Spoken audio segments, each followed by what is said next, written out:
we are going to learn cell cycle. तो cell cycle we can divide it broadly on two phases, interphase and then M phase. M phase का मतलब होता है mitosis या फिर meiosis phase. तो देखो इंटरफेस मतलब ये पूरी फेज और एम फेज मतलब ये पूरी फेज. ओके, तो अब हम पहले इंटरफेस को पढ़ने वाले हैं. इंटरफेस जो है फर्दर डिवाइड रहती है तीन फेजेस के अंदर, या फिर आप कह सकते हैं चार फेजेस के अंदर, G0, G1, S और G2. तो जो G0 फेज होती है, ये फेज होती है, देखो सेल जब भी डिवाइड होकर आता है वो तुरंत से सेल डिवीजन नहीं करने लगता है. ठीक है, अब ये टाइम शॉर्ट भी हो सकता है, 1-2 मिनट का भी, और लॉन्ग भी हो सकता है ना, 1-2 महीने का भी. ठीक है, तो आपको ये नहीं देखना है, आपको बस ये देखना है, इसको टाइम से कनेक्ट मत करना बेटा, मैं ये कह रही हूँ बस. ठीक है, तो G0 वो फेज होती है जब एक सेल न्यूली जो है, जैसे एक बच्चा पैदा हुआ है, एक सेल पैदा हुई है, ये फेज वही होती है G0 की फेज. तो बच्चा पैदा ही होते साथ तो बेटा चलने नहीं लगेगा ना, उसको थोड़ा टाइम लगेगा. तो G0 में भी सेल डिवाइड नहीं होती है. फिर आती है G1 फेज. तो G1 फेज होती है ग्रोथ फेज 1, इसलिए हम बोलते हैं इसको G1. तो ग्रोथ फेज 1 में क्या होता है, जो सेल है इनलार्ज करता है अपने साइज को, और जो है अपने ऑर्गेनल्स को डेवलप करता है. ठीक है, ऑर्गेनल्स मतलब आप समझते हैं, हमने पढ़ चुके हैं इतने सारे ऑर्गेनल्स, है ना. तो ये सब G1 फेज में क्या होते हैं, डेवलप होना चालू करते हैं. फिर आता है S फेज. S फेज मतलब सिंथेसिस फेज. इसमें क्या होता है, सेल अपना प्रोटीन और डीएनए सिंथेसाइज करना स्टार्ट कर देता है. फिर आता है G2 फेज मतलब ग्रोथ फेज 2 फेज. ठीक है, ग्रोथ फेज 2. तो ग्रोथ फेज 2 में क्या होता है, सेल पूरा मैच्योर हो जाता है. देखो अब यहाँ उसने साइज एनलार्ज कर दिया, ऑर्गेनल्स बना लिया, यहाँ अपने उसने उसने अपना क्या बना लिया, डीएनए बना लिया, प्रोटीन बना लिया. अब तो वो G2 फेज में क्या होता है, मैच्योर हो जाता है, उसकी मतलब शादी करने को हो जाता है, आप ऐसा समझ लें, मैच्योर हो जाता है वो, है ना. फिर आती है हमारी एम फेज मतलब माइटोसिस या फिर म्यूसिस फेज. तो इसमें आते हैं प्रोफेज, मेटाफेज, एनाफेज, टीलोफेज और फिर साइटोकाइनेसिस. तो ये सब है ना, ये कैरियोकाइनेसिस की फेज है ये चारों.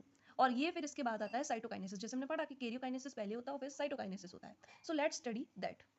देखो जैसे इस इमेज से आप समझ सकते हो कि G1 S G2. तो G0 से सेल किस में आई, G1 फेज में आई, जहां वो ग्रोथ करेगी. फिर S फेज से वो अपना डीएनए रेप्लिकेशन करेगी, सिंथेसिस करेगी. और G2 फेज में क्या करेगी, वो प्रिपरेशन करेगी फॉर माइटोसिस और म्यूसिस के लिए. ठीक है, फिर ये आएगा सेल डिवीजन, या फिर आप कह सकते हैं इसको कैरियोकाइने मतलब सेल डिवीजन जो है, सेल डिवीजन जो है ये इतने पार्ट्स में बटा हुआ है. ये वाली जो पार्ट है वो किसकी है, कैरियोकाइनेसिस की, और ये किसकी है, साइटोकाइनेसिस की. और I hope you are getting it. तो अब हम सबसे पहले पढ़ेंगे इंटरफेस में, है ना. तो देखो ये इंटर मतलब फेज मतलब होता है अंतरा अवस्था. तो मतलब इंटरफेस मतलब जब सेल पैदा होके आई और वो जब तक वो सेल डिवीजन नहीं करेगी उसके बीच की फेज होती है इंटरफेस. ठीक है, मतलब स्टार्टिंग से एंड तक. ठीक है, और उसके बीच की फेज होगी इंटरफेस. तो पहले आएगी G1 जिसमें साइज एनलार्ज होगा, ऑर्गेनल्स डेवलप होंगे. ठीक है, फिर आएगा S, है ना. ये मोस्ट टाइम टेकिंग और या फिर कहना चाहिए लॉन्गेस्ट फेज होती है S, मतलब अगर 1 मिनट भी है तो सबसे ज्यादा टाइम यही लेगी S फेज. ठीक है, इसमें डीएनए आरएनए और प्रोटीन का सिंथेसिस होता है, बनाते हैं, निर्माण होता है. फिर G2 या फिर रेप्लिकेशन होता है. ठीक है, दोहराओ. G2 फेज में कंप्लीटली मैच्योर सेल बन जाती है एस फेज के बाद. ठीक है, फिर आता है हमारा एम फेज. ठीक है, अब देखो माइटोसिस से हम पहले पढ़ने वाले हैं. ठीक है, तो माइटोसिस जो वर्ड है वो वॉल्डर फ्लेमिंग ने 1879 को दिया था. इन्हीं को कहते हैं डिस्कवरर. ठीक है, तो ये एवरी सेल में पाई जाती है body except for reproductive organs, इसलिए इन्हें हम सोमेटिक सेल डिवीजन भी कहते हैं. हमने पढ़ चुका है ये बात, सोमा मतलब बॉडी. ठीक है, इसमें क्या होता है कि एक सेल में अगर ये मतलब सेम नंबर ऑफ क्रोमोसोम पहुंचते हैं, अगर इसमें 46 है तो इनमें भी दोनों में 46 पहुंचेंगे. ठीक है, अब G0 से यहाँ कहाँ आता है, G1 में, फिर S, फिर G2 में. ये सारी रेस्टिंग फेज होती है, इसलिए या फिर हम इन्हें इंटरफेज के नाम से भी जानते हैं. और फिर रेस्ट के बाद एम फेज आती है जिसमें सेल डिवीजन इन लोग काम करने लगती हैं. इसमें प्रोफेज, मेटाफेज, एनाफेज, टीलोफेज और फिर साइटोकाइनेसिस. अब हम पढ़ेंगे प्रोफेज. तो प्रोफेज जो है फर्स्ट अवस्था होती है, प्रो मतलब पहले, फेज मतलब अवस्था. ठीक है, तो पहले की अवस्था सबसे पहले क्या होता है, फुली डेवलप्ड क्रोमोसोम्स का फॉर्मेशन होता है. ठीक है, क्रोमेटिन नेटवर्क जो है कंडेंस होके क्रोमोसोम्स बनता है. अब हमने ये पढ़ चुका है ना. तो क्रोमेटिन नेटवर्क क्या हो रहा है, कंडेंस हो रहा है और क्रोमोसोम में बदल रहा है. आपको ये बात ध्यान देनी है. ठीक है, यहाँ से यहाँ तक जा रहा है. फिर फर्स्ट चीज ये हो गई. सेकंड चीज होती है कि न्यूक्लियर मेम्ब्रेन डिसअपियर हो जाती है. जो न्यूक्लियर मेम्ब्रेन होती है ना, न्यूक्लियस के अंदर की, तो सेल मेम्ब्रेन है, ये जो न्यूक्लियर मेम्ब्रेन है ये डिसअपियर हो जाती है. देखो यहाँ नहीं दिख रही ना, यहाँ से येलो येलो दिख रहा है, यहाँ दिख रही है, यहाँ नहीं दिख रही.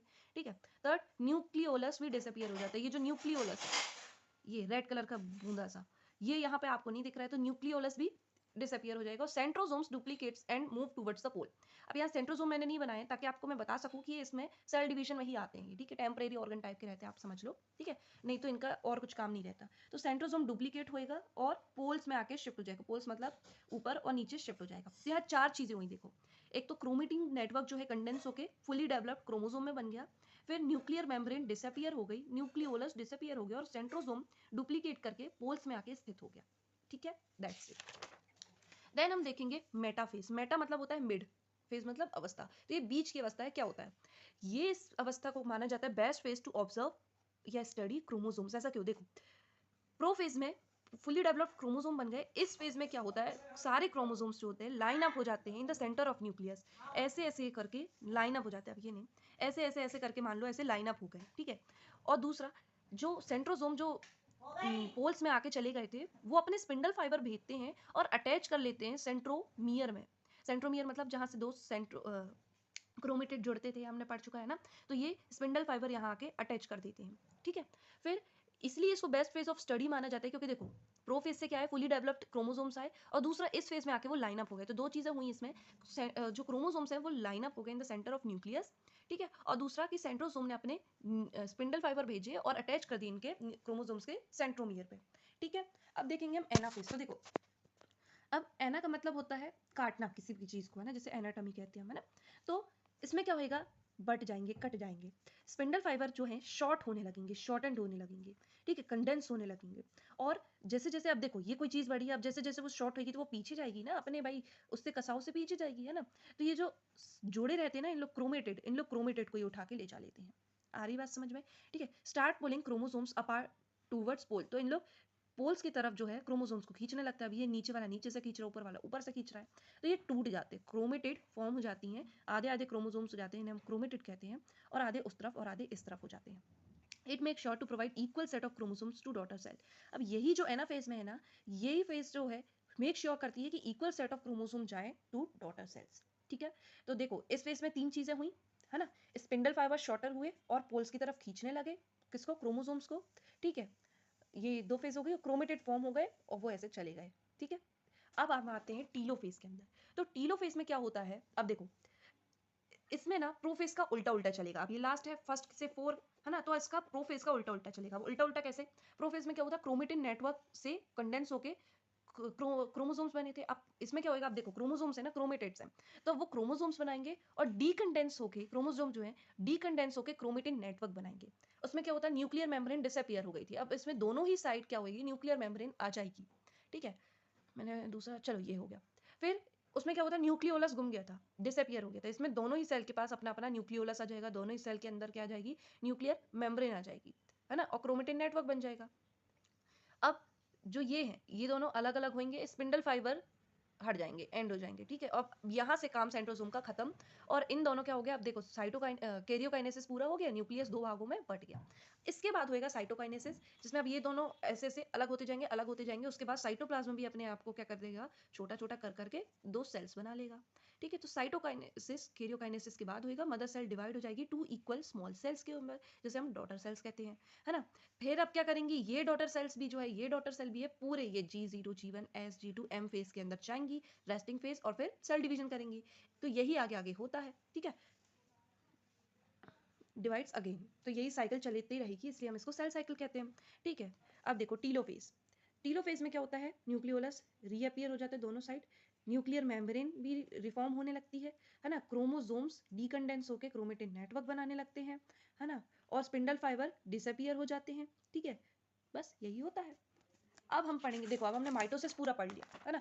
मियोसिस भी कुछ ऐसा ही होता है, ठीक है, मियोसिस भी कुछ ऐसा ही होता है। इसमें क्या होता है, दो बार, मतलब रेस्टिंग फेज नहीं आती, जिससे हमने पढ़ा था कि G1 G0 ये वो होता है। लेकिन इसमें जब जैसे मानो आप, ये पूरी फेज गई, एक सेल पूरी फेज गई, उसके बाद ये तीनों फेसेस ना आके फिर से प्रोफेज, मेटाफेज, टीलोफेज और साइटोकाइनेसिस हो जाता है, जिसकी वजह से क्रोमोसोम्स जो है आधे नंबर में बढ़ जाते हैं। आ रही है आपको बात समझ में? ठीक है। अब हम पढ़ें, देखो जैसे अब हमने जितना भी पढ़ा, अब आप इससे देखोगे अर्ली प्रोफेज में क्या होता है, सेंट्रोसोम डेवलप हुए, डुप्लीकेट हुए, है ना, न्यूक्लियस जो है, न्यूक्लियोलस जो है चला गया, क्रोमेटिन नेटवर्क कंडेंस, क्रोमोसोम्स जो है क्रोमेटिन नेटवर्क जो है कंडेंस होने लगे और क्रोमोसोम्स बनाने लगे, है ना, और स्पिंडल फाइबर भी फॉर्म होने लगे, ठीक है। अब लेट प्रोफेज देखोगे तो यहाँ से क्या होएगा, न्यूक्लियर मेम्ब्रेन जा चुकी होगी, स्पिंडल फाइबर जो है फॉर्म हो चुके होंगे, chromosomes fully developed chromosomes form हो चुके होंगे, ठीक है। अब इसके बाद क्या आते हैं, मेटाफेज। तो मेटाफेज में क्या होएगा, स्पिंडल फाइबर अटैच हो जाएंगे इनसे और पुल करने लगेंगे, ठीक है। इसको कहते हैं एस्टर, है ना, इसको कहते हैं काइनेटोकोर माइक्रोट्यूब्यूल, और इसको सेंट्रोमियर में जाके चिपक जाएंगे, ठीक है। क्रोमोसोम्स लाइन अप हो जाएंगे मेटाफेज में और फिर ये ऐसा होएगा, है ना। फिर आएगा एनाफेज, एनाफेज में दोनों अलग अलग हो जाएंगे, ठीक है। काइनेटिक कोर माइक्रोट्यूब्यूल्स पुल क्रोमोसोम्स टुवर्ड्स, सो ये को पोल्स कि ये पुल करने लगेंगे, इस तरफ खींचने लगेंगे, तो दोनों अलग अलग हो जाएंगे, एनाटमी हो जाएगी इन दोनों की, ठीक है। बस ये था पूरा। सॉरी। मियोसिस में क्या होता है, देखो रिप्रोडक्टिव ऑर्गन्स जैसे टेस्टिस और ओवरी में होता है, फॉर्मेशन ऑफ गैमीट्स में मदद कौन करता है, मियोसिस सेल डिवीजन, ठीक है। माइटोसिस, मियोसिस में क्या होता है, माइटोसिस 2 बार टेक प्लेस कर लेता है, ठीक है। बस ये था पूरा चैप्टर आपका खत्म। इसके बाद आएंगे कुछ एमसीक्यूज।